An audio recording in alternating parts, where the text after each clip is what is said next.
Hey guys, we're just going to look at 3 verses today. It's good to have you back.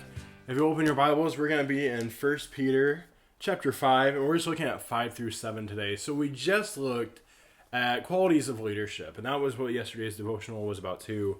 Just keeping in mind that there are certain things that come along with being a leader in the church. There are certain ways we need to approach it, and we need to watch ourselves. And this hits how we have to respond to that leadership and to each other. So 5 through 7 say, "Likewise, you younger people, submit yourselves to your elders. Yes, all of you be submissive to one another, and be clothed with humility. For God resists the proud, but gives grace to the humble. Therefore, humble yourselves under the mighty hand of God, that he may exalt you in due time, casting all of your care upon him, for he cares for you." So we see here, he starts hitting, humility and submission go hand in hand, and they're so important. Likewise, in verse 5, "Likewise, you younger people, submit yourselves to your elders. Yes, all of you be submissive to one another, and be clothed with humility."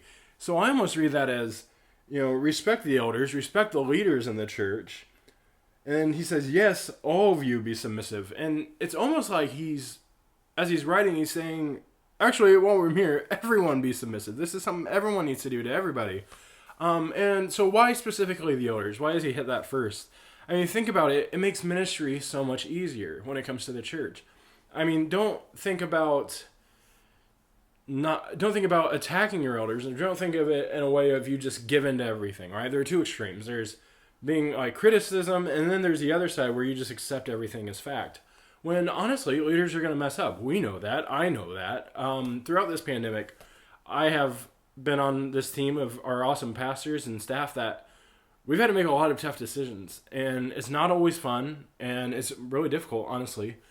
So it's so great to have a wonderful congregation that makes our lives easier, that support us rather than criticize us.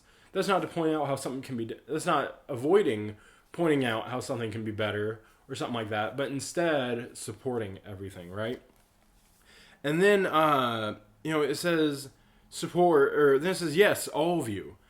Actually, submit to everyone. Why? And then he answers us with Proverbs 3:34, which says, "God resists the proud, but gives grace to the humble." So this says volumes. I mean, imagine God resisting you.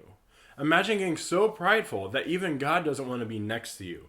Why? Because pride takes away from God. It takes away from his glory because you put yourself on his level.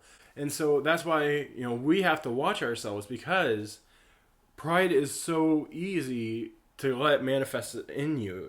We might we just get so caught up in these things, and then we think, "Oh, I did this, or I did that, or I deserve this," instead of saying, "God has given me this, and God has done this." I ran into that issue quite a bit when I was running worship for Crew, where I could help be part of this amazing worship night, and I'd look back and say, "I did that." And that's not true. God did that. I was lucky enough to be able to pull the team together and play bass for it. But God ordained that. He let me do that. And I had to realize that. But instead, the grace goes to the humble. And you'll notice that's a major part of salvation. We have to humble ourselves, saying we are sinners, in order for God to come into our hearts. We have to say, "I have nothing to bring to you, Lord," and that's how we receive the grace. So constantly having that mindset. In Philippians 4, it says, esteem one another above yourselves, right? Hold each other above you. Look up to other people. Don't put yourself over others. Why? This leads to loving just everybody, where you're constantly taking care of everybody and putting everyone else's needs above yours. And in turn, they put your needs above theirs. And it keeps our pride in check, where we constantly aren't building ourselves up. It also stops comparison. It stops us from looking at others and saying, "Oh, I'm above them," or "They're above me." Instead, constantly having that humble mindset, because comparison can lead to so much just sinning within our minds and our hearts, because it turns us away from one another, and it takes away from our own gifts. 6 says, "Therefore, humble yourselves under the mighty hand of God, that he may exalt you in due time, casting all of your care upon him, for he cares for you." So it's an amazing end, because it tells us, humble yourselves under God, that he may exalt you in due time, because you need to be casting all of your cares upon him. I mean, how much time do we spend worrying and full of anxiety? And I realize mental illness exists in those things, But there's so many things we could, if you're not giving that to God, you haven't stand a chance, right? You have to realize that humility is saying, I can't do this. I can't hold on to my life alone. I can't fight all this alone. So I need God. I need to turn that over to someone else. So when it says cast your cares upon him, that seems like such a wonderful thing, but a lot of times we don't do it because we can't. We can't pull ourselves to get rid of that pride to finally say, I need help. It's like, eventually in college, I learned I needed help on some things. I couldn't do everything myself. I breezed through high school, and I'm sure a lot of you have done this where you haven't studied once, and then suddenly you get to like the hard part, and you're like, how do I study? I've never had to do this. And I had to ask for help for that. Or I had to find friends that would help me out in every aspect because I'd say, I didn't write down that assignment, or how did you get this, And that was music school. But you'll run into this where, and that's why I came to be saved, was because I finally have a moment where I was like, I can't control my future alone. I need something way better than me to get this future going. And God's given me a way greater future than I ever thought I would have already. Casting all of your care upon him, for he cares for you. He wants to care for you. All you need to do is humble yourself. Realize that.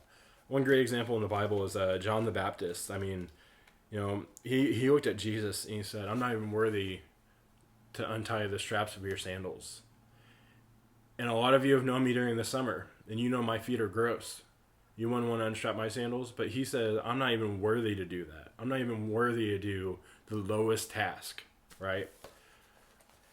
So ask yourself, do you think you can handle everything? Do you try and hold all this in? Are you trying to get through these hard times on your own, or just with the strength of your family? Are you putting that on them rather than letting God care for you? And do you support your leaders?